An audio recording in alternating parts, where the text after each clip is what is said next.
আসসালামু আলাইকুম রহমতুল্লাহ। Welcome to Molla news TV. Molla news টিভির পক্ষ থেকে একটি চাঞ্চল্যকর তথ্যবহুল তথ্য নিয়ে গুরুত্বপূর্ণ নিউজ সংগ্রহ করে আপনাদের মাঝে উপস্থিত হয়েছি।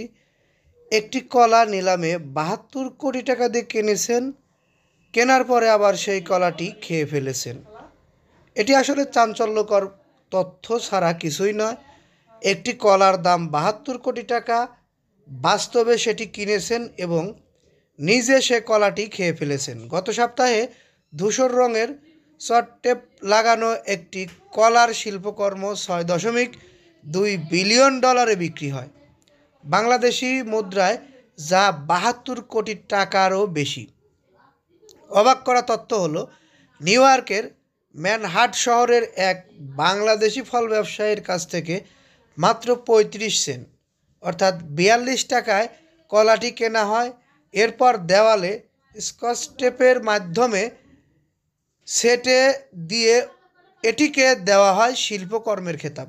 অর্থাৎ এই কলাটিকে শিল্পকর্মের খেতাব দিয়ে তার উপরে শিল্পকর্ম আঁকায় কলাটি নিলামের মাধ্যমে ওই শিল্পকর্ম কলাটি কেনেন চীনা বংশোদ্ভূত ক্রিপ্টোকারেন্সি ব্যবসায়ী জাস্টিন মুন।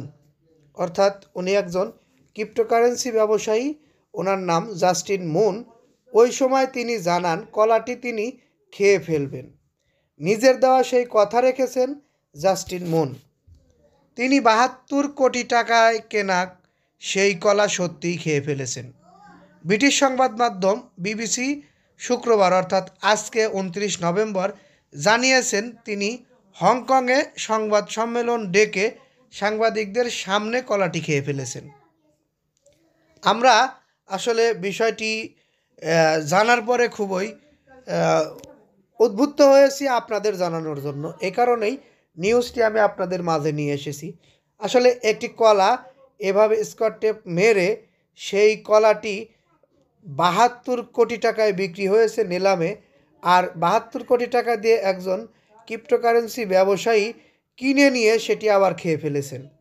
আসলে টাকার মান, টাকার প্রয়োজন সবারই রয়েছে, আর এই টাকার জন্য অনেক মানুষ না খেয়ে থাকে, আবার এই টাকাই একজন বিনামূল্যে দান করে থাকে, আবার এই টাকাই মানুষের ক্রাইমের জন্য ব্যবহার হয়।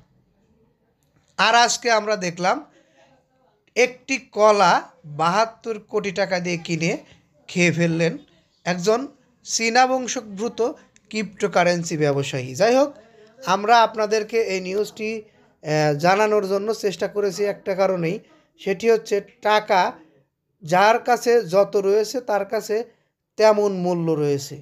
আমার কাছে নেই বা আমার কাছে কম আছে বিধায় আমার কাছে টাকার মূল্য অনেক বেশি। যার কাছে আছে তার কাছে হয়তো বা ওই টাকার মূল্য অতটা বেশি না। যাই হোক, আমরা এই নিউজটি আর দীর্ঘায়িত করছি না, এখান থেকে বিদায় নিচ্ছি। ভালো লাগলে লাইক, কমেন্ট, শেয়ার করবেন। পরবর্তী নিউজ পেতে অবশ্যই আমাদের চ্যানেলটি সাবস্ক্রাইব করে বেল বাটন অন করে রাখবেন। এই বলে এখান থেকে বিদায় নিই। আসসালামু আলাইকুম।